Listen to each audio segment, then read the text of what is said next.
साल 1978 में 16 अक्टूबर को पाकिस्तान के खिलाफ फैसलाबाद में एक महान खिलाड़ी ने डेब्यू किया था। जी हाँ, आज ही के दिन कपिल देव का डेब्यू हुआ था और हुआ किसके खिलाफ था? पाकिस्तान के खिलाफ। लेकिन जो डेब्यू कपिल देव का था वो कपिल देव के करियर को बिल्कुल भी डिफाइन नहीं करता है। ऐसा मैं इसलिए कह रहा हूं क्योंकि जब वो पहली बार पाकिस्तान के खिलाफ खेलने उतरे तो ना ही वो अपनी गेंद से कुछ कमाल कर पाए और ना ही वो अपनी बल्लेबाजी से। नीचे 8वें क्रम पर उतरे थे और केवल 8 रन बनाकर आउट हो गए। जब हाथ में गेंद मिली तो पहली इनिंग में उनको एक भी विकेट नहीं मिला। लेकिन किसी ने शायद उस टाइम पर नहीं सोचा होगा कि एक ऐसी फ्लॉप फर्स्ट इनिंग, ऐसी फ्लॉप पहला उनका डेब्यू जो था, उसके बाद ये खिलाड़ी इंडिया को वर्ल्ड कप जिता देगा। ये खिलाड़ी एक ऐसे लिस्ट में आ जाएगा जहां पर आज भी अगर आप बात करें इंडियन ऑलराउंडर्स की तो शायद ये खिलाड़ी सबसे टॉप पर है। अगर आप दुनिया की भी बात करें तो उस लिस्ट में टॉप 10 में ये खिलाड़ी जरूर आएगा। तो जिस तरह से कपिल देव का करियर शुरू हुआ था उसके बाद किसी ने भी ये नहीं सोचा था कि इस कपिल देव को इतनी बड़ी सक्सेस मिलने वाली है। फॉरन कप्तान कपिल देव भारत के अब तक के शायद सबसे महान सीम गेंदबाज में से एक हैं और वही अपनी टीम के आज अगर बात करूं तो तेज गेंदबाज ऑलराउंडर के लिस्ट में भी आते हैं। आज अगर आप देखें टीम को तो जो काम हार्दिक पांड्या, जो काम शार्दुल ठाकुर करते हैं, वो फास्ट बॉलिंग गेंदबाजी जो है, फास्ट बॉलिंग ऑलराउंडर जो है उस टाइम पर बहुत कम हुआ करते थे। और कपिल देव ने वो एक नया एरा दिखाया था इंडियन क्रिकेट को। अगर वो यान बॉथम, रिचर्ड हेडली के टाइम पर नहीं आते, इमरान खान जैसे दौर में नहीं आते तो शायद आज वो दुनिया में सबसे महान ऑलराउंडर के रूप में जाने जाते। हालांकि आज भी उनका उस लिस्ट में नाम जरूर आता है, लेकिन उस टाइम पर फास्ट बॉलिंग ऑलराउंडर का जो क्रेज लेकर आए थे इंडिया में वो कपिल देव ही थे। भारत के लिए खेलते हुए कपिल देव ने बहुत सारी इम्पॉसिबल अचीवमेंट्स हासिल की हैं, जैसे कि 1983 की अगर हम बात करें, 25 जून को हुआ वो मैच जहां पर इंडिया पहली बार चैंपियन बनी थी। इंडिया वेस्ट इंडीज के खिलाफ खेल रही थी और याद रखिए वेस्ट इंडीज वो टीम थी जो उस टाइम पर अनडिफीटेड थी। वेस्ट इंडीज को हराना किसी भी टीम के लिए बिल्कुल सपने जैसा था। आज अगर आप बात करें तो आज के टाइम पर कोई ऐसी एक टीम नहीं है जो बिल्कुल सुपर पावर हो।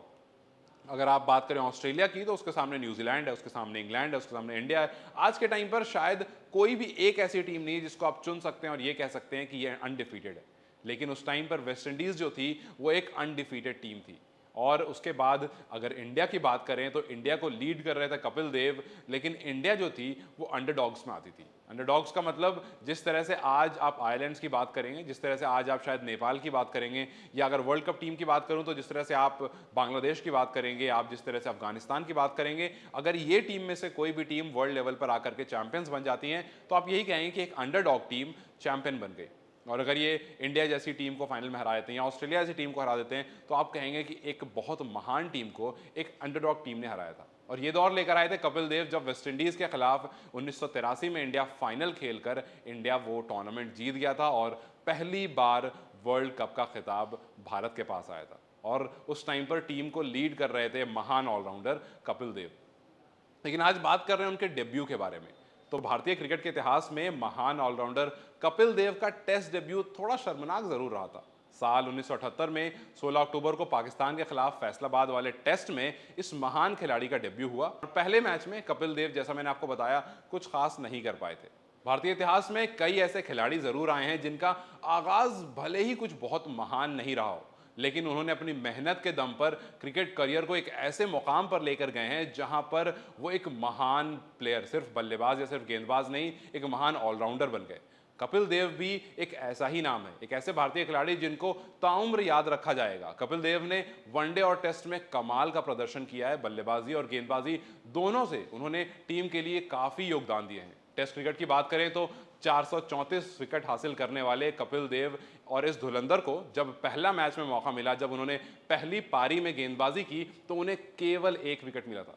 कपिल देव ने 16 से 21 अक्टूबर के बीच में खेले गए फैसलाबाद टेस्ट में अपने टेस्ट करियर की शुरुआत की थी और पाकिस्तान ने पहले बल्लेबाजी करते हुए 8 विकेट गंवाकर 503 रन बनाकर वो अपनी इनिंग जो है घोषित कर दी थी। और पहली पारी में कपिल ने 16 ओवर डाले थे और उस 16 ओवर में 71 रन देकर उनको एक भी विकेट नहीं मिला था और पहली इनिंग में पूरी तरह से अपनी गेंदबाजी से वो नाकाम रहे थे। इसके बाद जब वो बल्लेबाजी करने आते हैं, जब उनको बल्लेबाजी का मौका मिलता है तो वो 8वें क्रम पर आते हैं और 8वें नंबर पर आने के बाद वो केवल 8 रन बना करके आउट हो जाते हैं। उनको 8वें नंबर के बाद जब वो वापस से दूसरी इनिंग में आती, इंडिया बैटिंग करने आती है, तो 9 विकेट पर 462 रन बना पाती है और उसके बाद अपनी इनिंग घोषित कर देती है। लेकिन जब दूसरी पारी में पाकिस्तान आती है तो पाकिस्तान की 4 विकेट गिरती है और फाइनली जाकर के कपिल देव को अपनी पहली विकेट मिलती है। सादिक मोहम्मद उनकी पहली विकेट थे और उसके बाद उनको एक भी विकेट नहीं मिल पाती है। 12 ओवर में 25 रन देकर के उन्होंने पहली विकेट ली। गेंदबाजी करते हुए दोनों इनिंग में मिलाकर के उनको सिर्फ एक विकेट मिली और जब बल्लेबाजी करने आए तो केवल 8 रन बना पाए। तो कुछ ऐसा रहा था महान कपिल देव का पहला मैच, और उस मैच में किसी को भी नहीं पता था कि आगे चलकर ये एक महान प्लेयर, ये एक महान बैट्समैन, बॉलर, ऑलराउंडर या फिर ये एक महान कप्तान बनेगा जो इंडिया को पहला वर्ल्ड कप जिताएगा। क्या आपको कपिल देव की ये स्टोरी पता थी? हमें कमेंट सेक्शन में जरूर बताएं। इस वीडियो को लाइक और शेयर जरूर करें और जाते जाते हमारे चैनल को सब्सक्राइब जरूर करें।